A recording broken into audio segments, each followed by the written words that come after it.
Hey everybody, welcome back to the Bill and Ray Show. I'm out in the torch shop going to make another marble today. And today's marble is sponsored by, well, nobody really, just me out here. So today I'm going to work with some sparkle colors, some disco sparkle and Jackpot.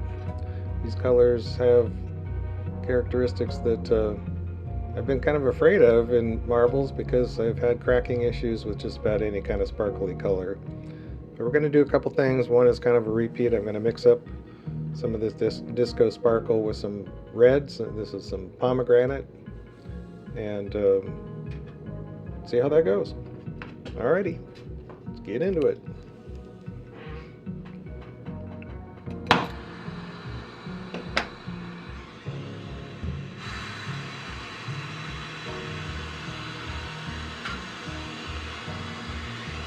So, much like last time, we'll just buzz through this whole thing. I'm just going to make up a section of this disco sparkle with pomegranate, get it all mixed up.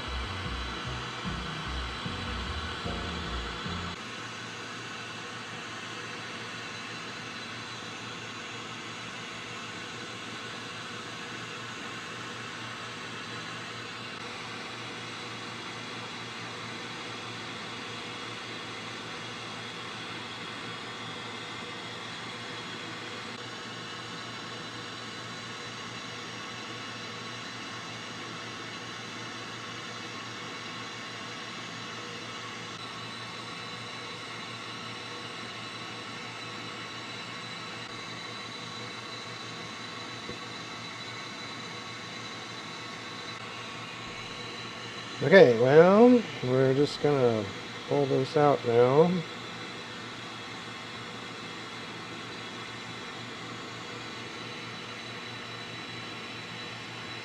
This stuff just really has a difficult time mixing it up.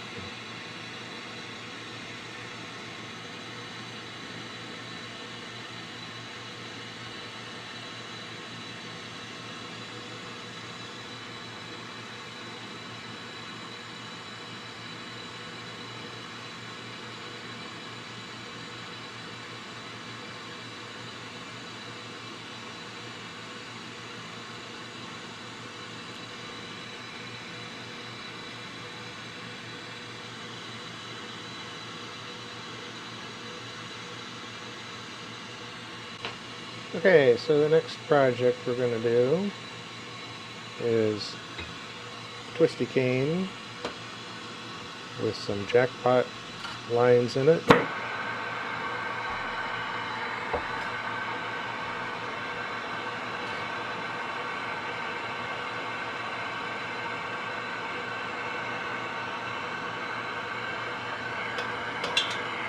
And we're going to start out with some kind of big 16 millimeter lip rod, I think this is. We just need a little flat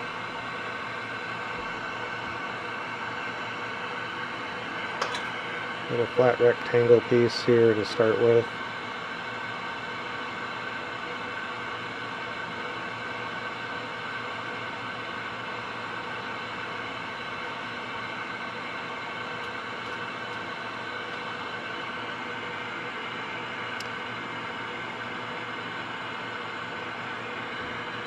I do want it kind of wide, so I'm going to try and draw numerous lines that are hopefully separate lines.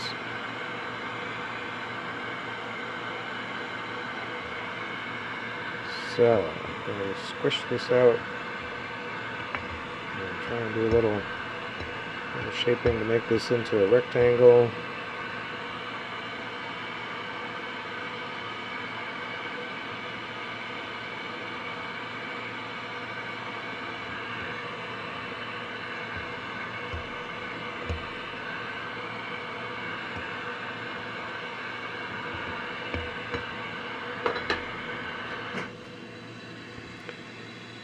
Literally the only thing I need to do with it a big rod, so I'll attach a handle here and cut off this other side.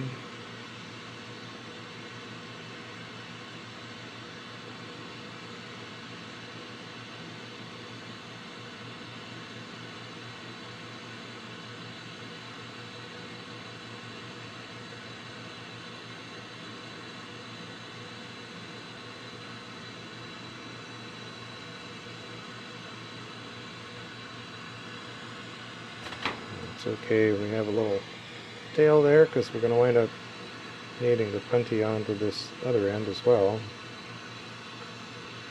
So we'll just kind of drop this back.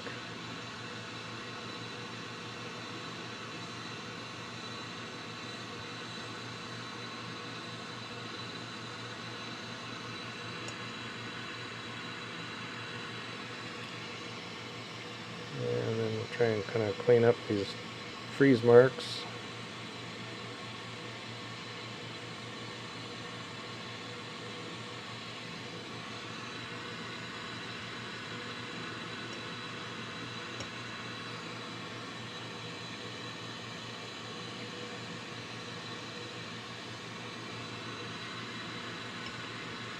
Alright, now we've got some of this Jackpot kind of pulled out skinny.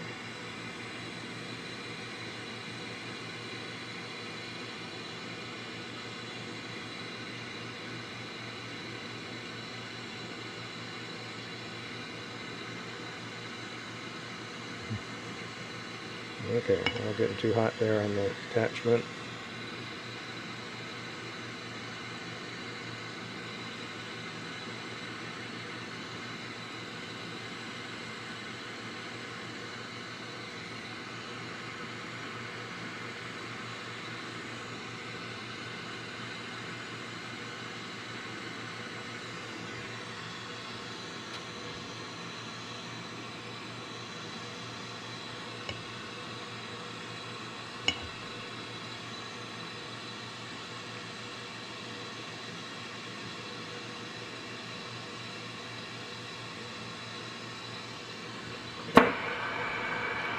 Okay, going to kind of go out of control here and then get these lines to sit down.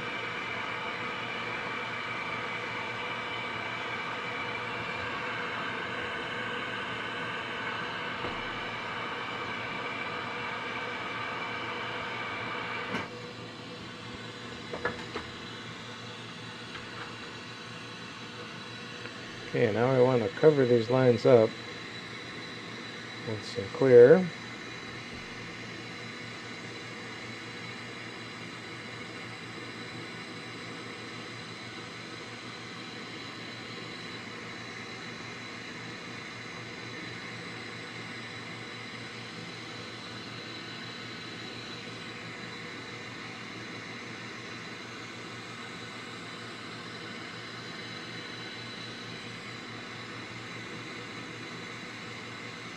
Just want to make sure we start out with some clear that's good and hot so it flows across there smoothly.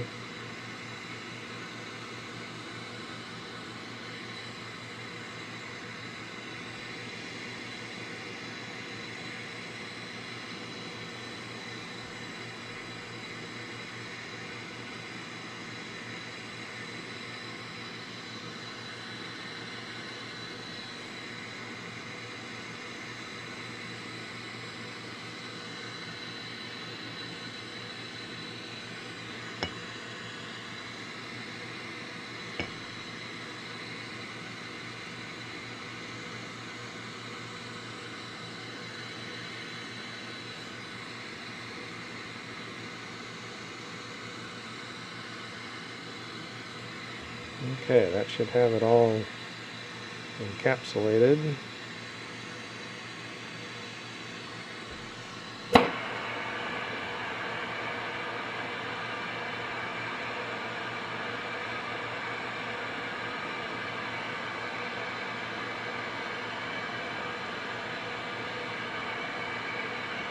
As I heat this in, I'm going to kind of favor heat on the end that I started laying down the clear, because whatever little lines of air there is between those clear stripes will try and push it down to the other side.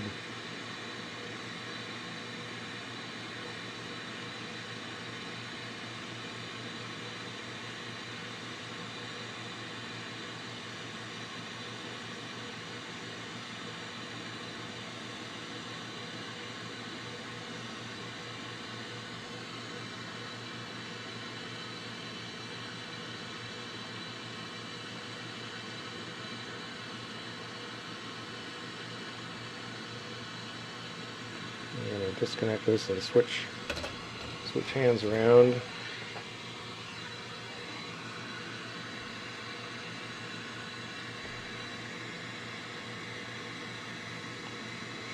That's where these ends come out. It's kind of a mess, so that this section at the end just becomes kind of some waste here, but it's alright.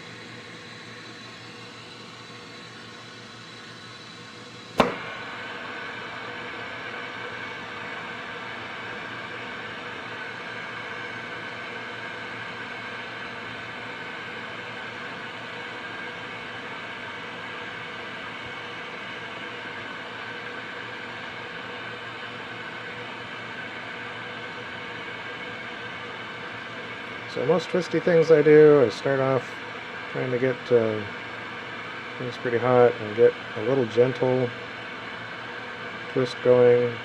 Try and transform her basically into a cylinder from whatever the starting point was.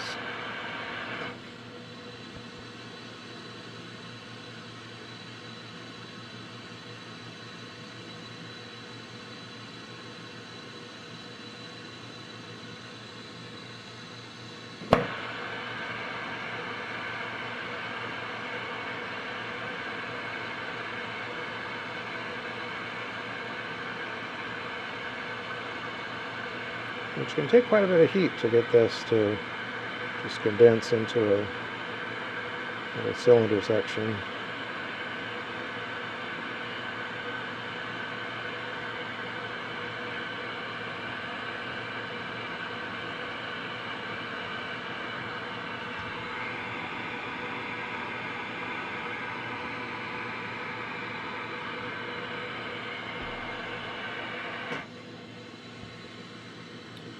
Okay, now we're going to twist this down pretty small and pretty tight.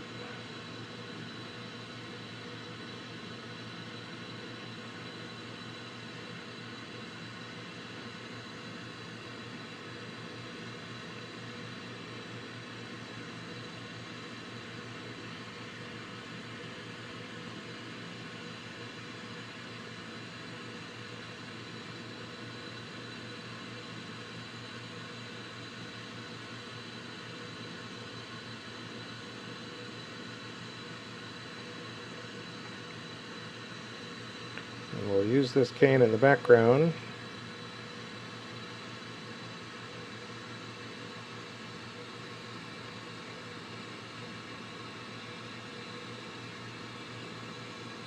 This is one of those steps. My shoulders start getting a little tense here. It's like holding this out here and twisting and trying to pay attention on tension and be on target in the flame.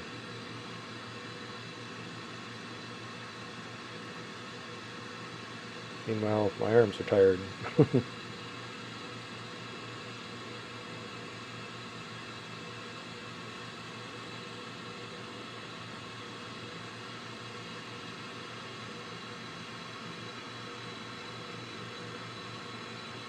I'm just going to draw this end out. This can be just kind of a handle at this end.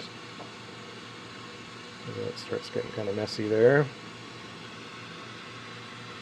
But you kind of need a handle at some point.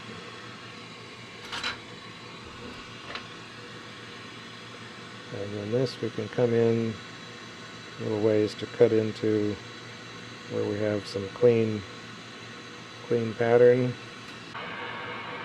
Alright, gotta read my instructions, my Vortex marble mug.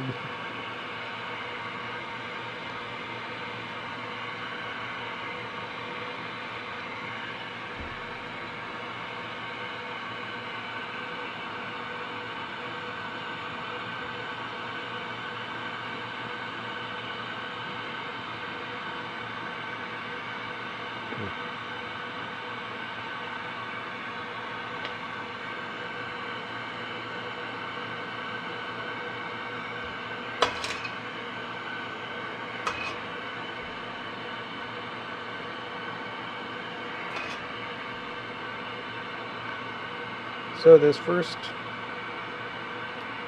red pomegranate sparkly cane is going to go into the core as a compression feature.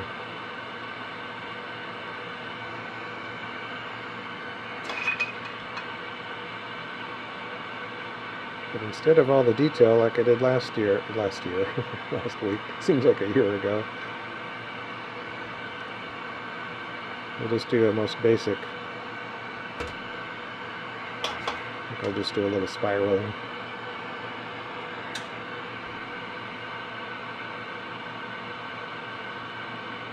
But I still need to start out with a pretty big piece of glass.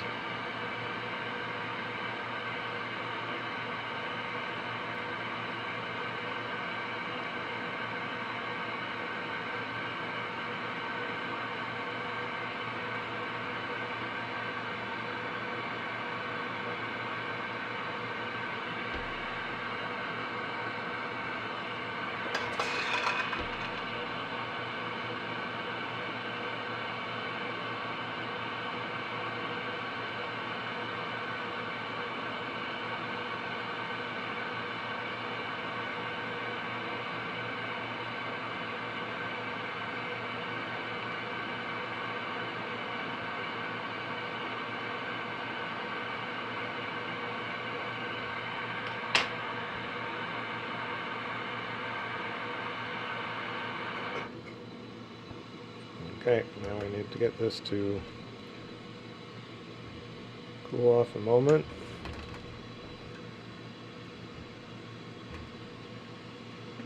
Try and rotate this to get this on center.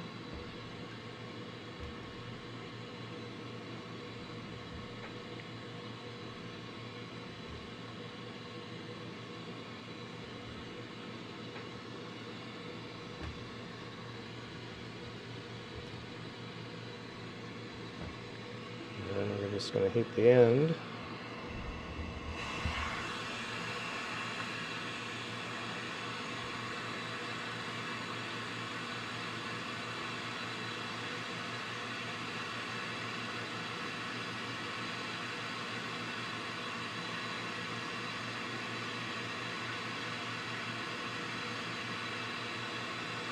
Get that kind of softened up, and then we're just going to let it drop down. Arbor, rinse and repeat.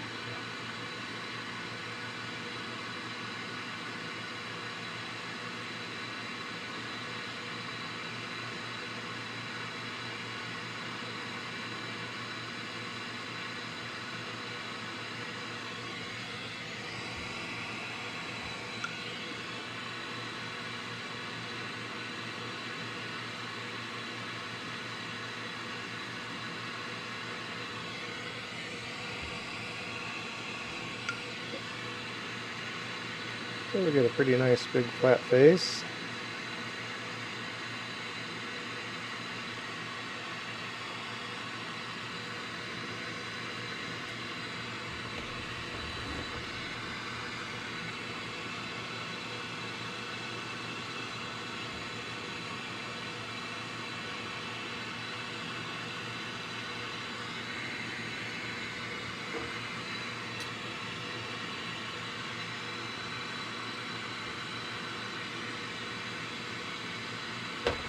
So trim this end off just a little.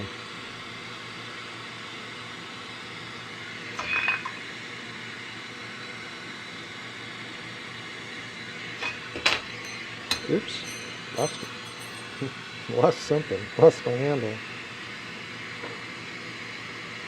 Don't panic. Okay, start somewhere in the middle.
Okay.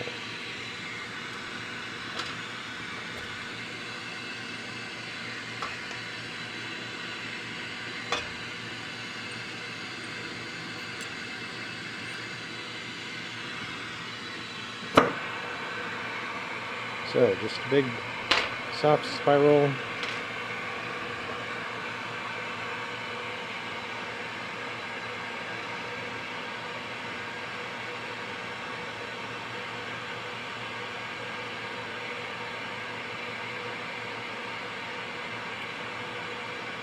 And then we'll begin our compression, which takes a little bit. So today's word is all about gratitude. I'm so grateful for all of you that come in here and watch these videos, subscribe and like these videos, leave a comment. It means the world to us to get some feedback on these videos. I'm enjoying doing them. I know some people are getting some good value. But gratitude comes in so many ways right now. I'm grateful just to have a home, a family, have a shop to work in, have a hot shower to start the day, have a bagel and peanut butter for a bite to eat this morning.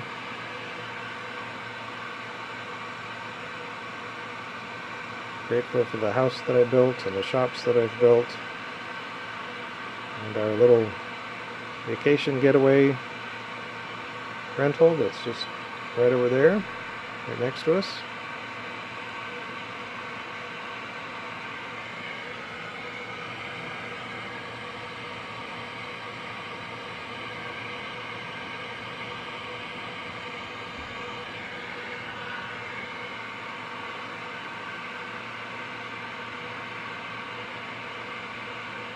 Many years ago, I was a close friend of my mom's, close friend of the family, really, and she was an interesting character, and I remember visiting with her one time, and I was sitting down to pay some bills, and the power bill and phone bill and stuff like that, and I was kind of grumpy, and she was like, what's the problem? What's going on?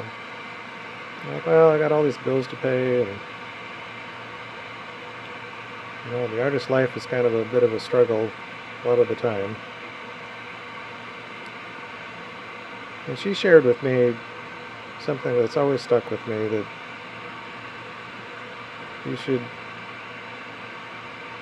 pay these bills with gratitude that you have the electricity, that you have the phone to connect to family and friends and so on with. And I guess I'd always sort of thought of paying bills as kind of a burdensome thing, and she really pointed out that these are all things that give value, and be grateful for that.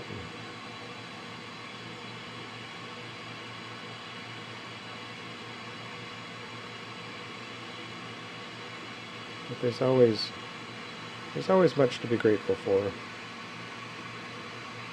Sometimes it's the very small things.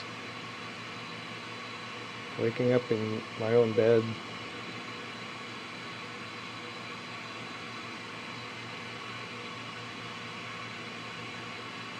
Anywho, I'm grateful to all of you guys. I'm grateful to be out here making a marble.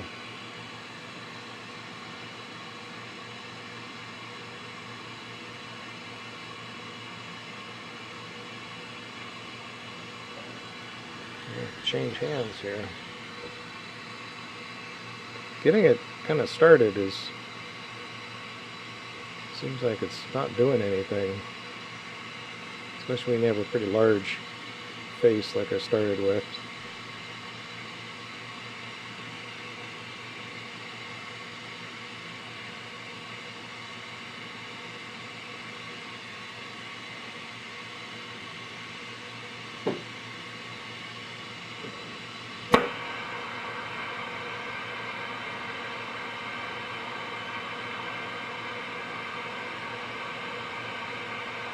And I went all the way out to the rim, which, if you focus your pattern on the inner half or whatever of the diameter, it'll, in some sense, be a lot quicker to start folding that clear glass around.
Yeah, I kind of work at it different angles, different flames, trying to get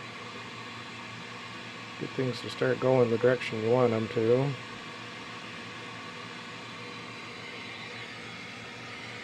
And when you do this press, you want to be really gentle. It's easy to push hard on that and get things really distorted, and usually not the way you want to distort it, but it'll produce a different look if you want to push hard. I'm not saying you shouldn't do that.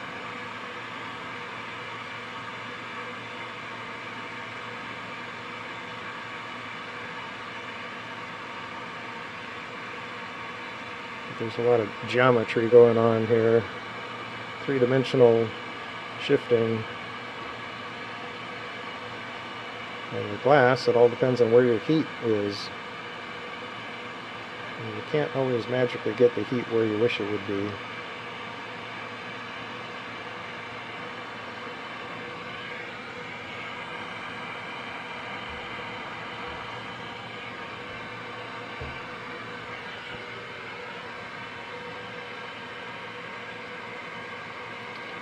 Well, one thing I'm grateful for today is the snow is kind of calmed down. We had threats of more snowfall the last few days, but we haven't really had much of anything. So yesterday and looks like today, I don't have to shovel snow. That's a relief. It's supposed to get up to 40 degrees today, so then we get a whole nother set of problems as the snow starts to melt. But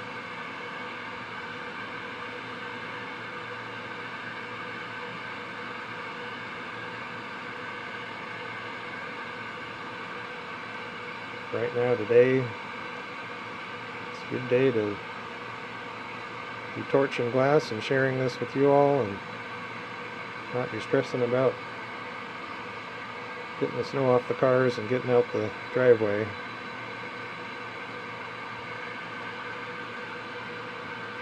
And yesterday, the chickens finally decided to get out of the coop, get out exploring. They've been hunkered down for quite a while with the snow. Even though we had pathways shoveled out, they were not interested. And of course, we don't do lamps or anything to try and force egg production through the wintertime, so they had dropped off to kind of, well, very few eggs. But apparently, with the longer days and warmer conditions, they've decided to start laying eggs. So apparently those are good as gold these days. So I can't get out panning gold, but I can gather some eggs from our chickens. Of course, we have to buy feed. We gotta go in tomorrow and buy some more chicken feed. But the other thing I'm grateful for, chicken feed is not really all that crazy expensive. The cost problem with eggs is not the feed.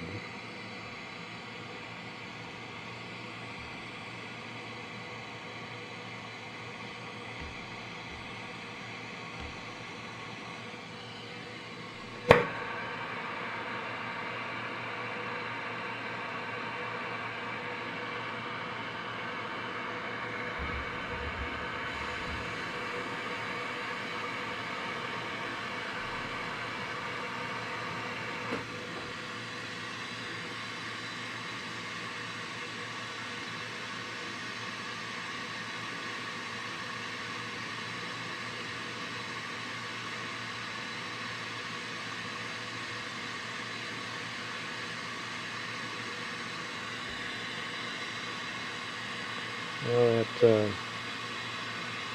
colored sparkly glass is kind of encapsulated pretty much in the clear now, so I can just kind of focus and feed on that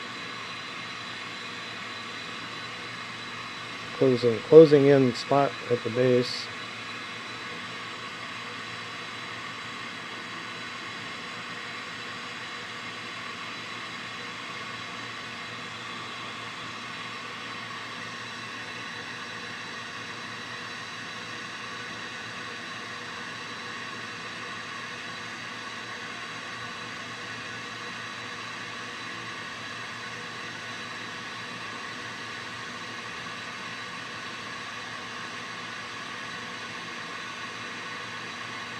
Sometimes just directed heat and rotation can get you the result you want. With a minimum of mechanical manipulation.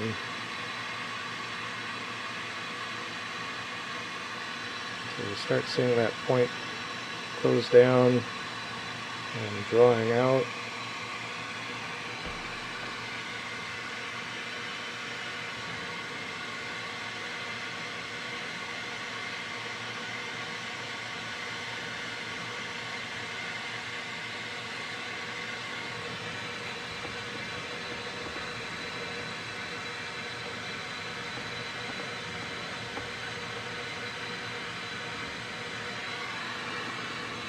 Okay.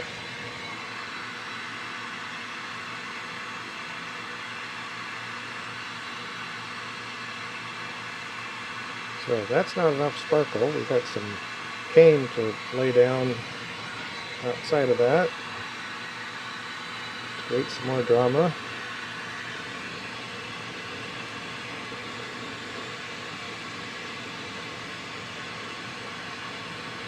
Just kind of grab that end with a little tug.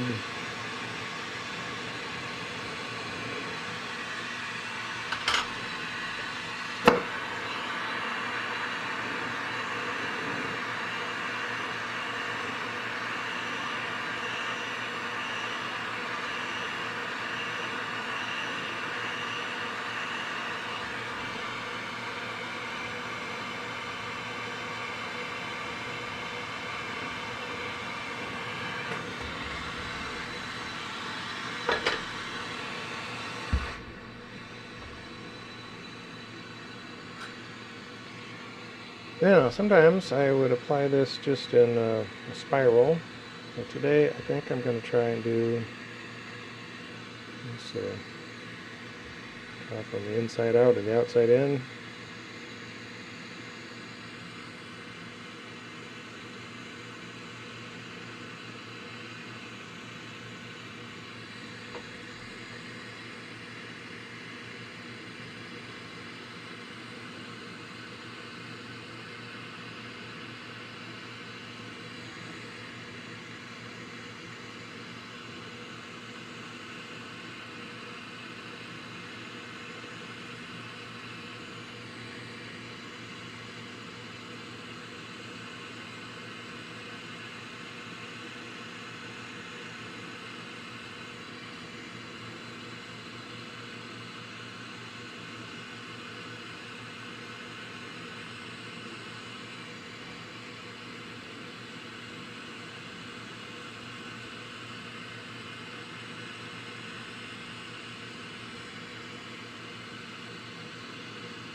Alright, so now on this upper edge, we'll just kind of squish down. This kind of area up around the rim is fairly hidden from view. So you don't have to worry too much about, making a perfect pattern there.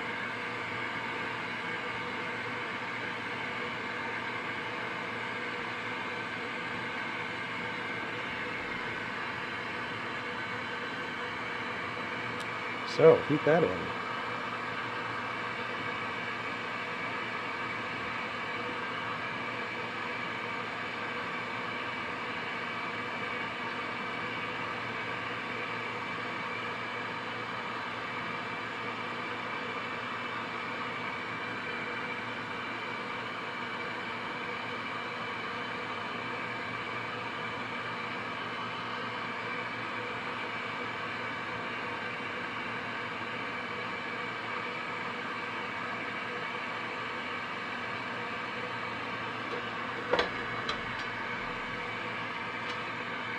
At some point here, let's kind of heat it in, drag some of this out.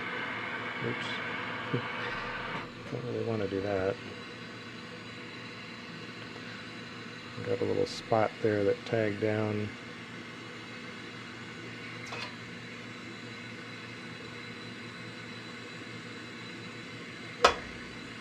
Oopsie.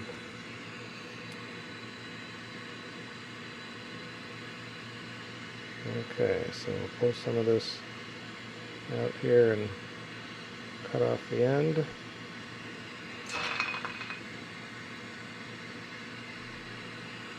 Okay, that's all right.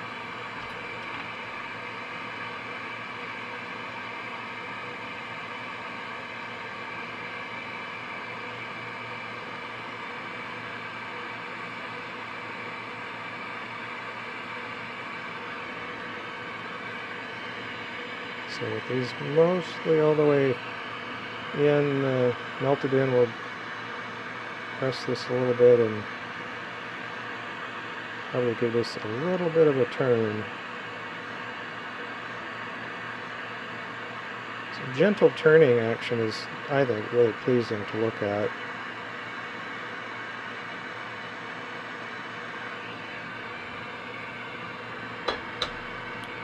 Just a little bit.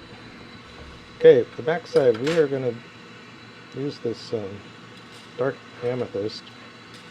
I've been kind of liking the look of this fade to black. But before I do that whole backside just with the dark amethyst, we're going to do some gold fume and add some spots.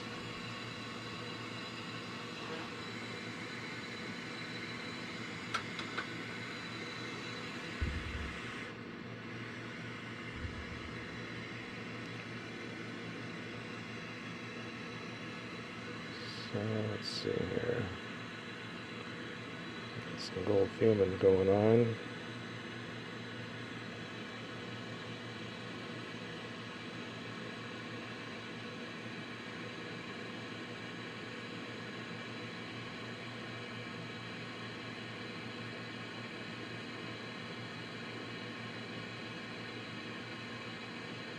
Price of gold, what it is now, this is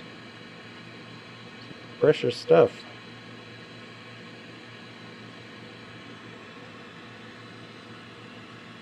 I usually buy this by just a little 1 gram. Look on eBay for 1 gram of gold. Find these little tablets. Now they're a little over $100.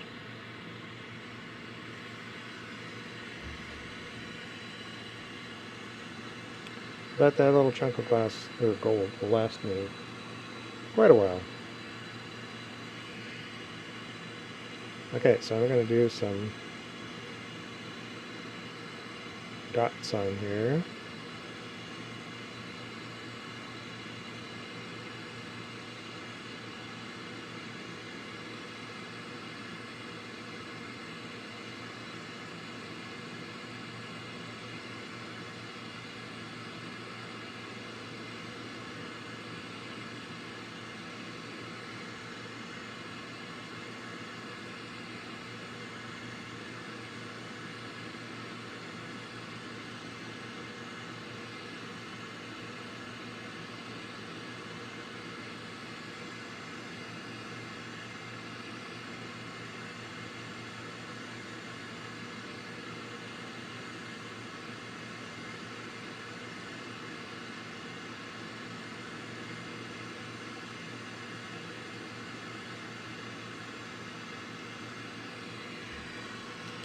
Okay, just kind of some random dots. Wasn't really trying to do any particular pattern.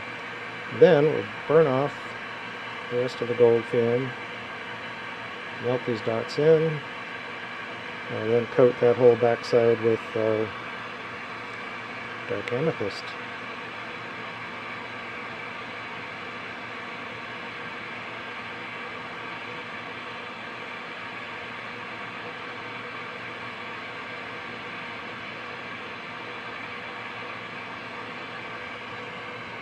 So I've kind of done this fume dot thing in the background before. Usually kind of a different deal than this, and seal the dots in with clear and then go with whatever color. This I'm actually going to use the same glass for the fume dots and then for the rest of the backing.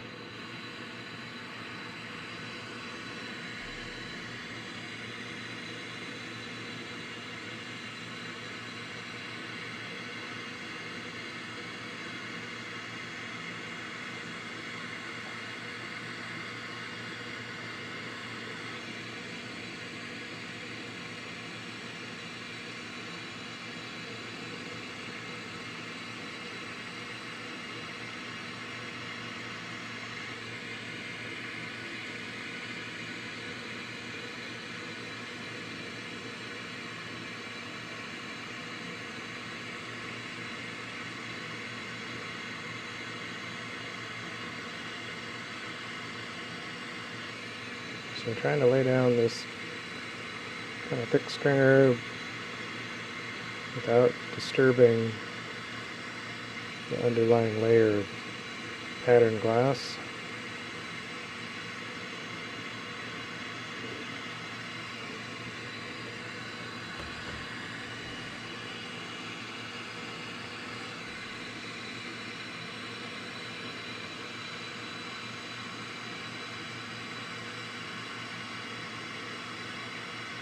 One reason I do that first line is kind of an open spiral, because then I can come back in and the flame is being deflected by the first band of glass.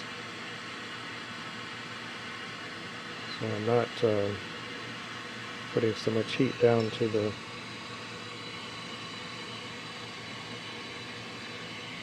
underlying pattern.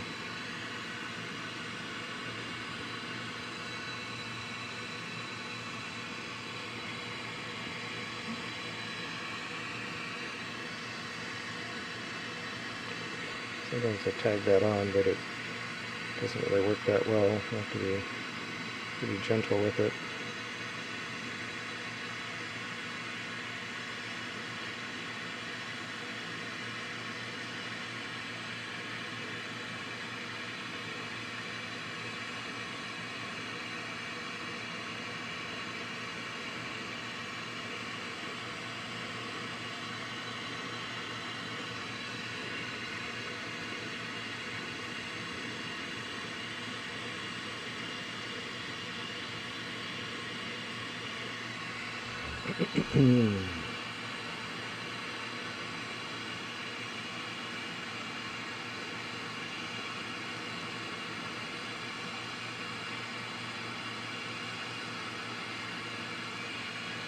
Going to come back through and fill in any sus spots.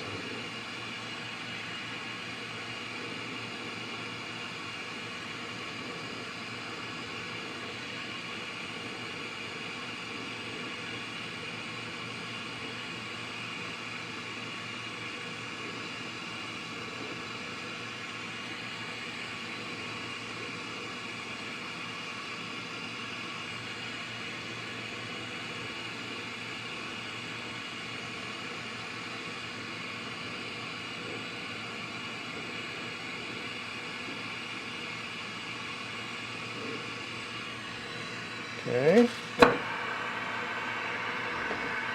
Squish this in.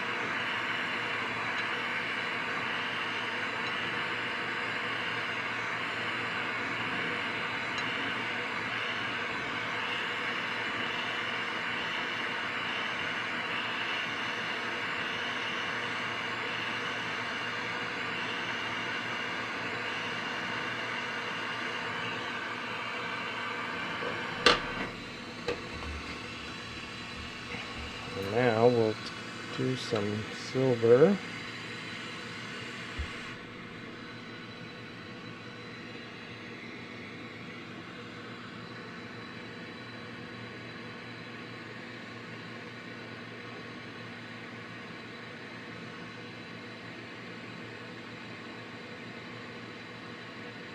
Gonna do some crazy heavy silver there. Alright, now this guy, I'm gonna figure out my glass rods, make sure I don't mix up my punties for the ones I'm gonna use next.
Okay, carry that clear right up to the line.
Okay, time to melt all that down to a smooth half dome.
Okay, that's looking acceptable. Move on.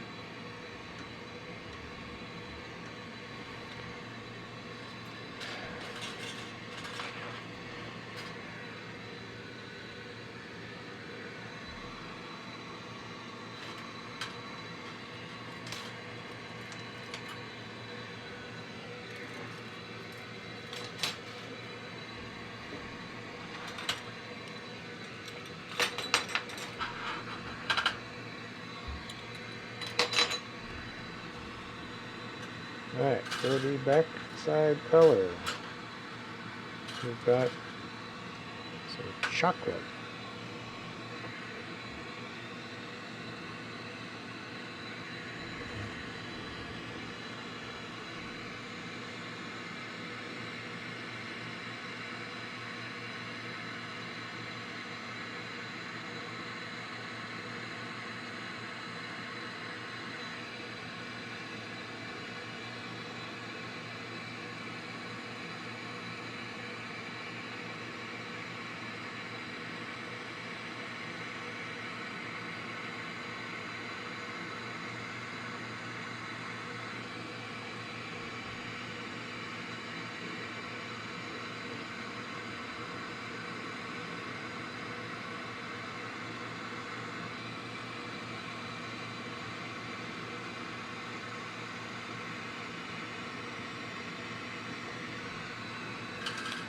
And some Aqua.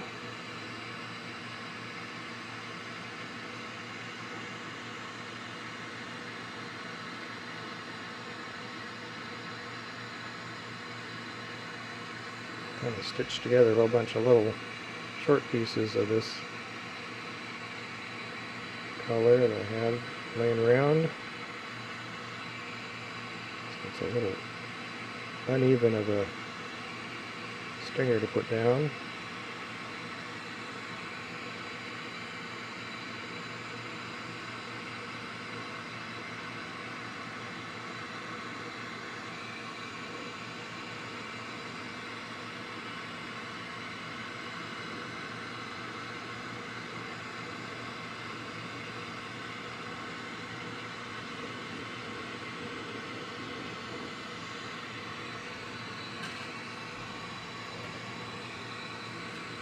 And last but not least, purple lilac. Is that right?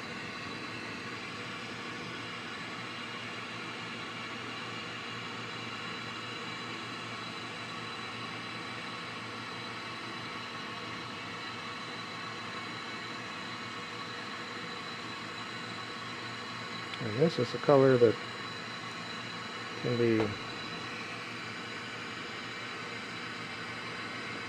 pretty translucent, or it can go to a bit more of an opaque state. So this is a good place to try this because the underlying layer has got that silver fume. So if it turns out to be pretty translucent, you'll see that reflective silver fume underneath, of course affected by this color. Because even when it's fairly clear, it's got some color.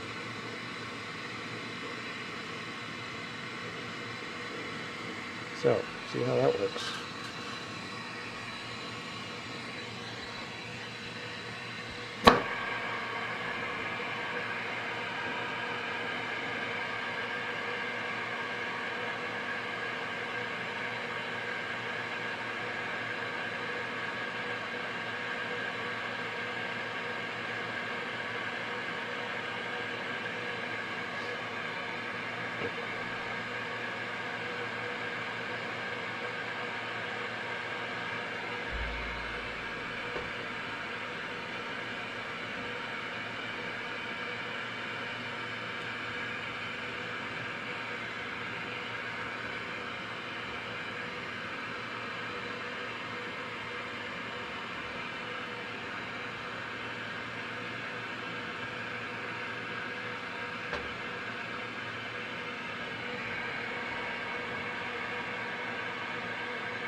Get these color lines all settled in before we rake them.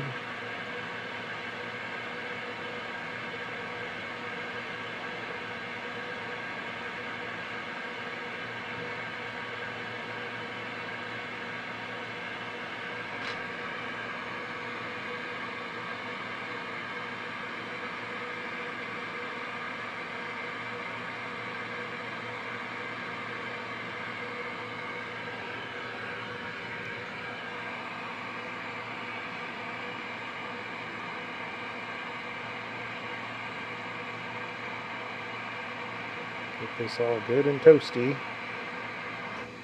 And we let it cool down. A lot of steps in glasswork where you get it just about to the point of out of control, and then you gotta let it cool down. That's what we call controlled chaos. Because until you get it really hot, you're not going anywhere with it. It's not moving, it's not melting in, it's not doing anything. But once it gets to that melting stage, yeah, you can bounce in and out of the flame and keep it at that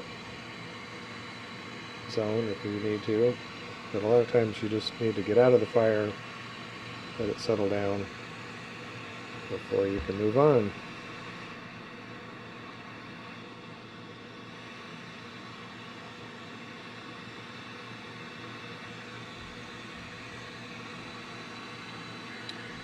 Okay, preheat our tungsten pick. Heat up a zone.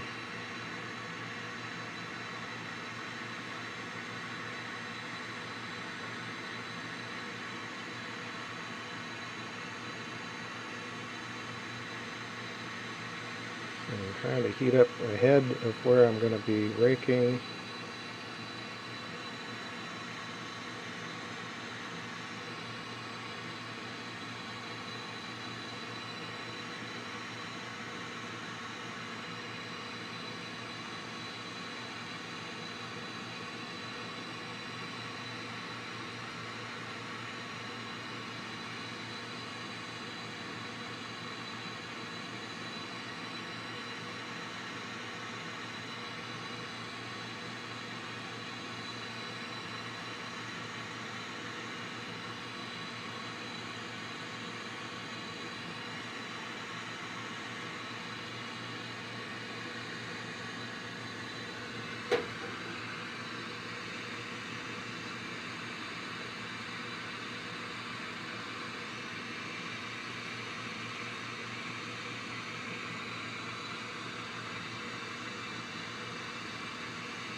Sometimes kind of hold my breath through that process. I'm grateful that that went well. Put a lot of time into the marble before I get to that. That's kind of a critical step that I do that sometimes goes wonky. Many times as I've done it, there's still this very curious balance of heat. It's another one of those things, you get that heat base all the way into the glass, you let it cool off. Of course, it's the surface that's cooling off first, so you retain some good heat base inside, but not so much that it's drooping at the connection point. And then when you go into rake it, you want to heat just that surface into the surface just a little ways, so that pick is only sticking into the glass just a little bit. If it's too hot and it dives in there too deep, you wind up stirring up bubbles, basically, just kind of stirring things up too much. You want just to get that very thin top layer to move. So that's one of those weird balancing acts. It can be, like I say, I've done it a lot, and it still catches me off guard when things don't go right.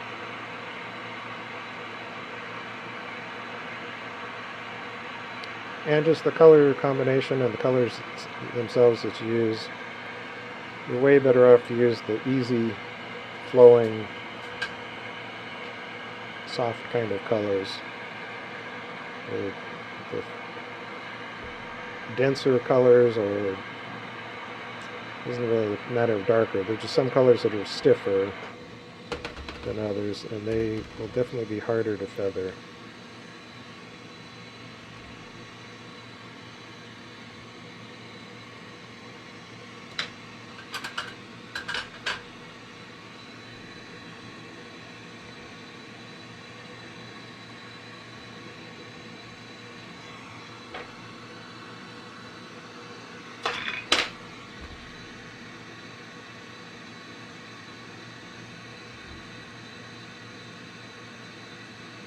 So just kind of rotating around to a high spot, and then just pause and let it drop.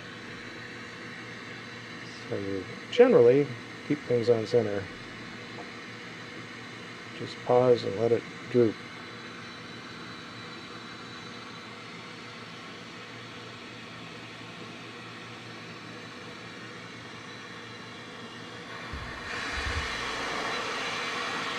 I got a bunch of nasty fume that's still on this glass. Is one reason why I will, at the end, strip off some of this surface glass, because it's got all kinds of stuff going on there.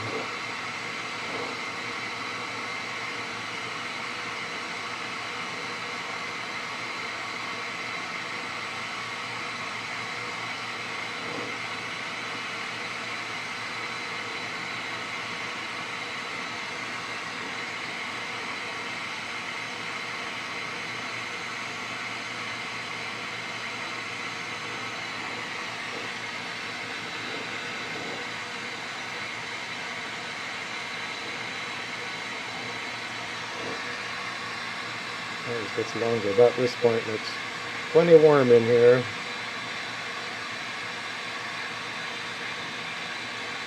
A lot easier to be out here in the torch shop when it's 35 or 40 or something, than earlier when it was like 10 degrees. Or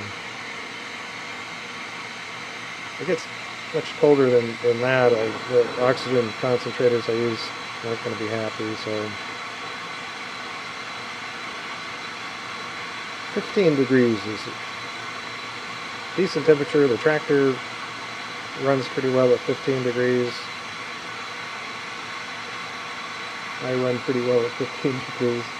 Get colder than that, it starts getting a little sketchy, and get down towards zero, and it's just, there's no point in even trying.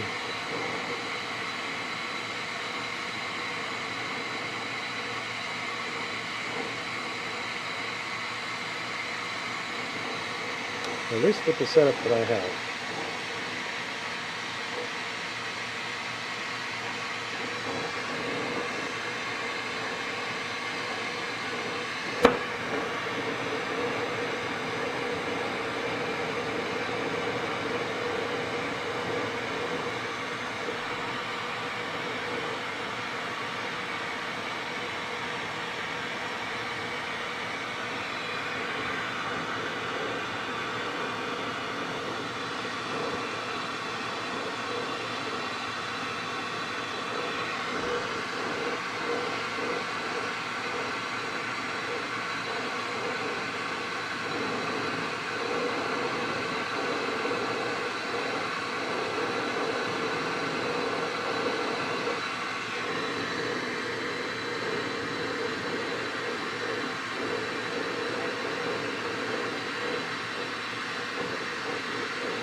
keep forgetting, I do have a set of rollers that I put together last year, and necking rollers that would cut this down a lot more efficiently than what I'm doing. But they're kind of, kind of get in the way if they're just left on the bench. So I have them over on another bench.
Back around where we started. Yeah, this brown chocolate glass looks like it likes to boil pretty good. So.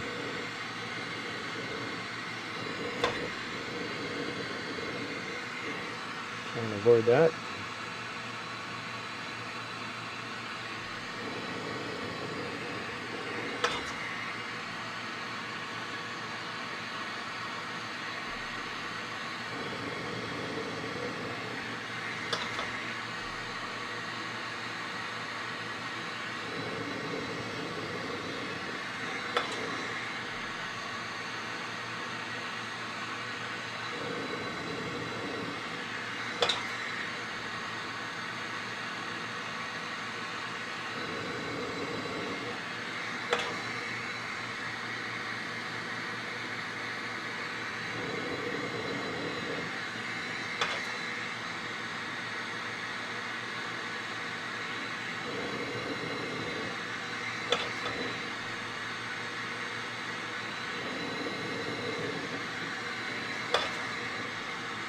Okay, coming into the home stretch.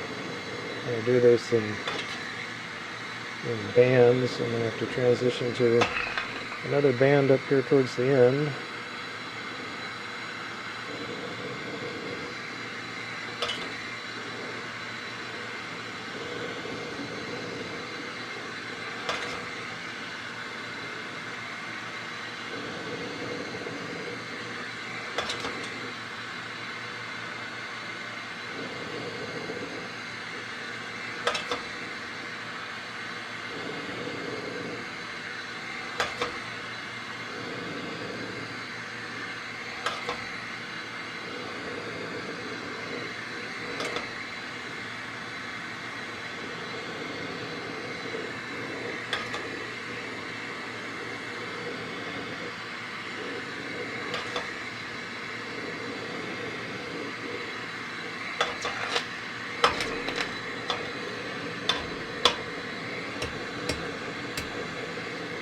stuck on there once in a while.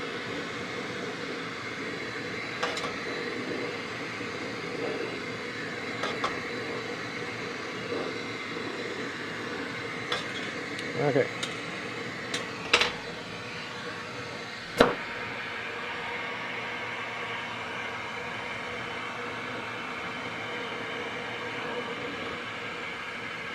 Coming into the home stretch. Just a matter of getting this shaped up to a nice round as round can be.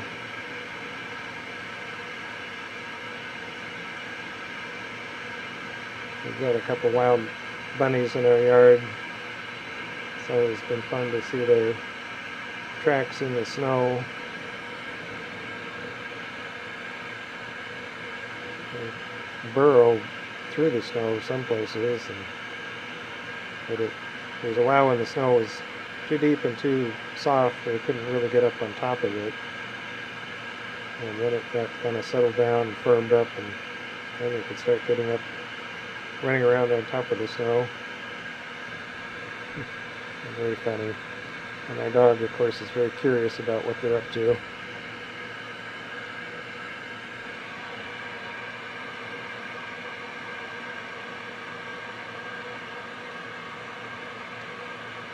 We're into calving season. We've got our neighbor's herd out in the field right adjacent to our property, and got lots of eagles around, other birds of prey, chicken hawks and red-tailed hawks.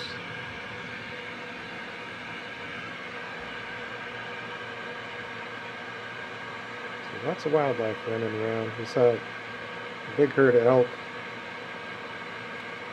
They were in the field below us about a half mile away yesterday, and we saw another group of them in somebody's field just a little ways down the main road.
Okay, we get the front lens shaped up. It's a lot easier to move that clear glass than all this colored glass. So we've got kind of approximating what the marbles should look like. And another session where I tend to rush through this next, transfer. Really should let this cool down and keep that half of the marble shape. It's in a good shape right now, so we really don't want to move that around a lot. I'm going to listen to the glass and see how hard it is. And it's really soft. It's pretty dull thud. It slowly gets more of a higher pitched tink as it hardens.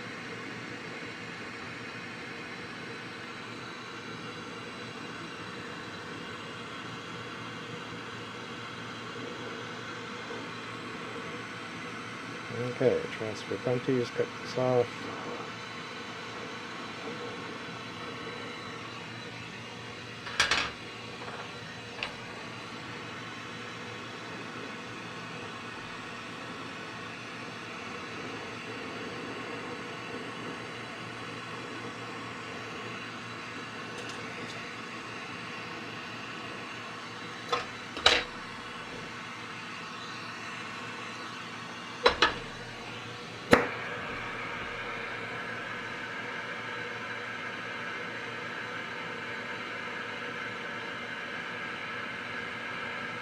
So this marble was really kind of an experiment in using these sparkly colors. They're promoted as being fairly compatible. I really like the unobtainium. I use that a lot on the backing color, but anytime I've ever used that inside a marble, it's always cracked. It seems like it'll crack every time. And I have quite a few different colors that have some sparkle to them that I've just gotten to kind of shy away from because of problems I've had through the years.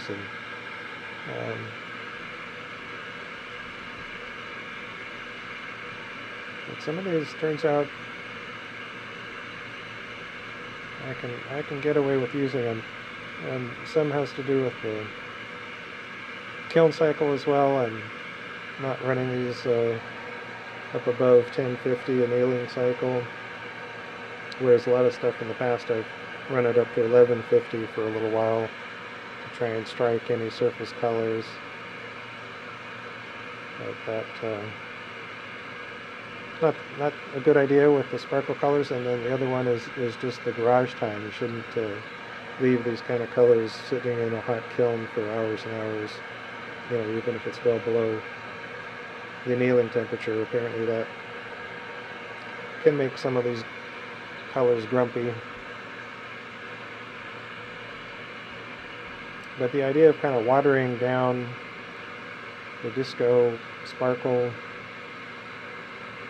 seems to be a pretty valid approach, and using some of the other colors in small quantities that are, you know, like the twisted cane that I made today, or in small amounts in a compression sort of technique or something like that, that kind of dilutes it into the clear.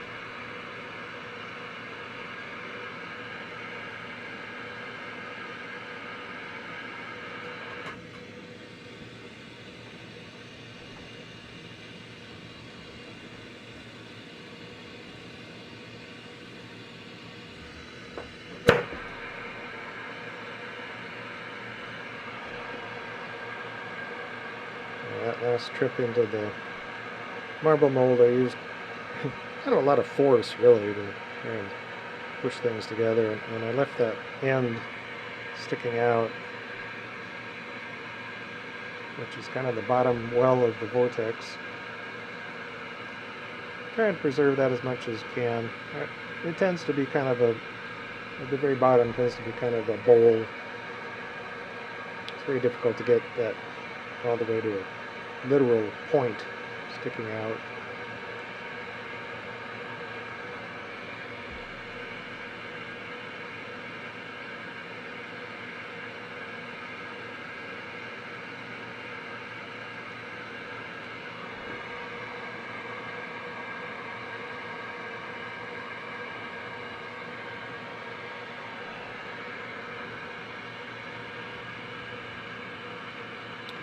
So next time in, we'll come in on the back side and try and get rotating and come up past that end point.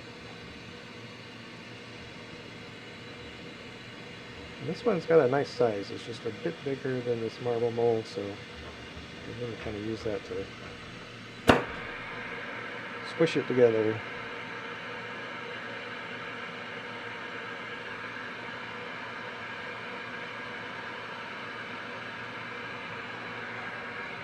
Sometimes since we get the basic shape putting it back into a marble mold that's pretty much the same size will actually more likely to introduce new ripples and some pretty big wonky places in the glass surface. So switching to a smaller diameter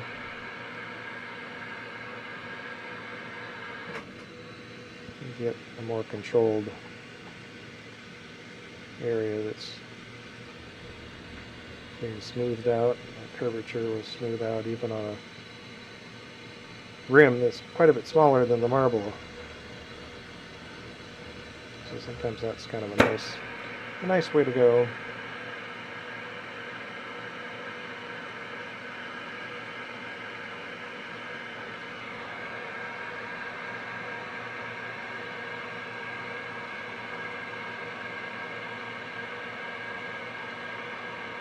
Most of these marbles have been kind of sitting in the 2-inch to 2.1-inch range. The bigger ones are a little over 2.2 inches. Some have dropped a little bit under 2 inches.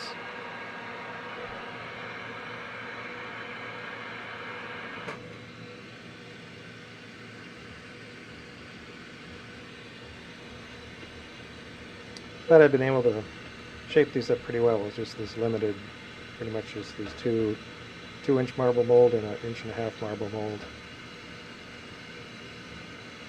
And part of that is the rim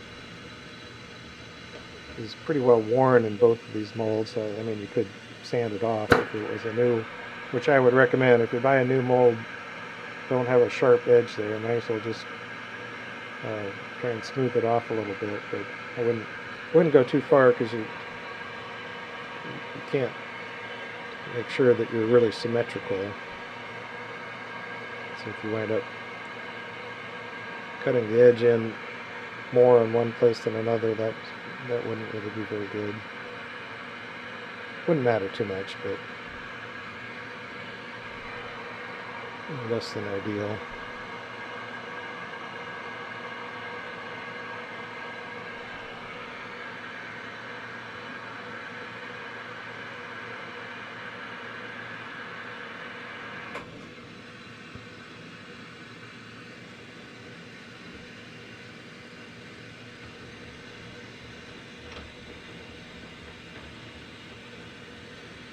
Okay, just trying to get that rim cleaned up. And I'll give it a fire polish heat here.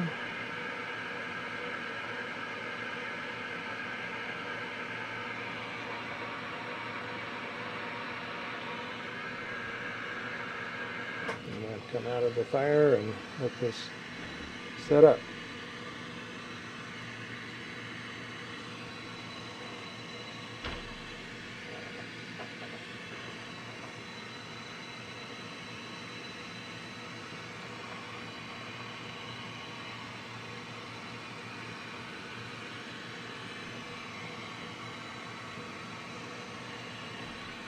So today we got lots of sparkles. Let's just hope it all holds together. And I've done a couple other marbles this week that I used some sparkly effects and they worked just fine, so I'm crossing my fingers that this should work out.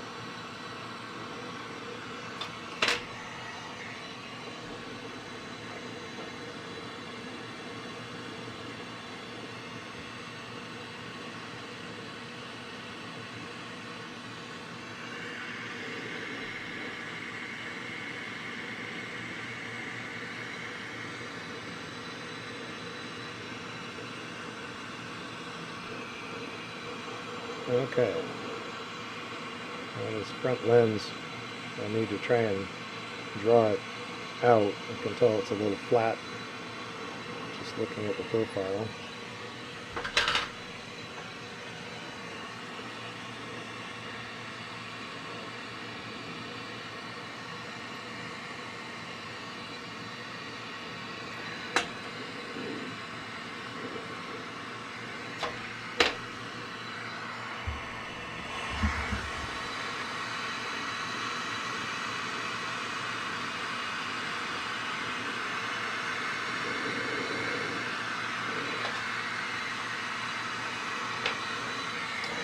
So what we do is we want to just kind of keep the angle down.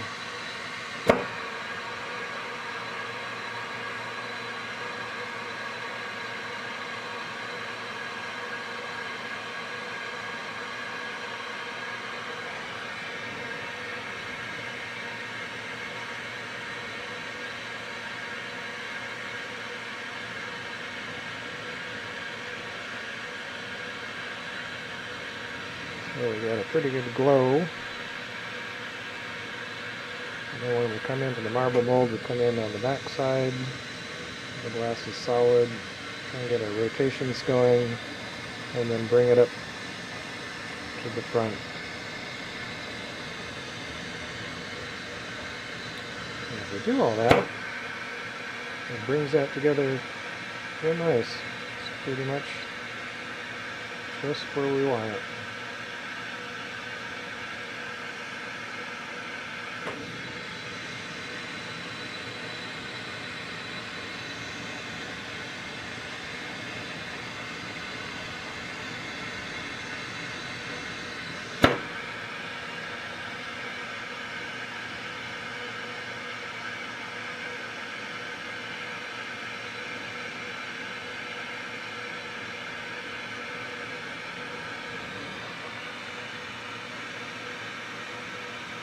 Get that place pretty darn hot, and then just get out of the fire. And you have to know when to quit using the marble mold. It's not going to help. Every time you use it, you're going to get new wrinkles.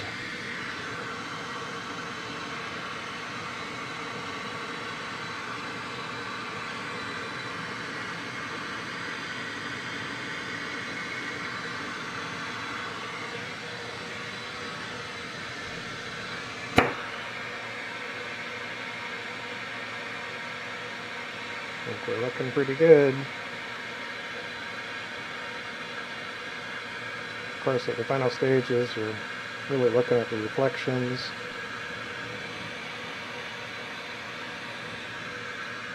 People have their favorite, window, the square window. You can watch what's going on. I've got this one lamp here. I can see the reflection of that lamp. I can tell pretty well if it's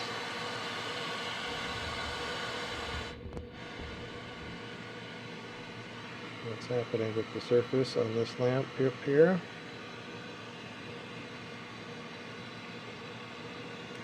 Okay, and then we got to cool a minute.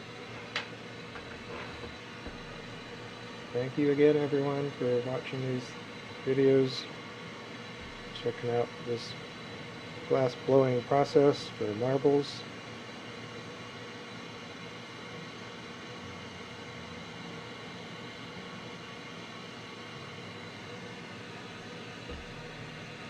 Really best to kind of pause at this point until it's not actively glowing too much. Gotta wait a long time for that to happen,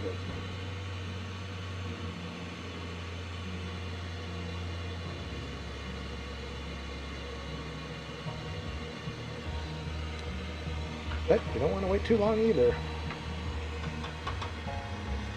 Wet the tweezers and chill that connection. A little tint to separate.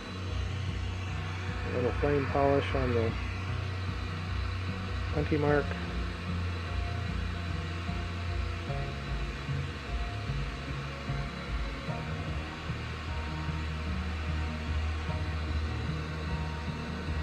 At this point again, it's like I really have to watch the reflections. It's the only way for me to tell if this is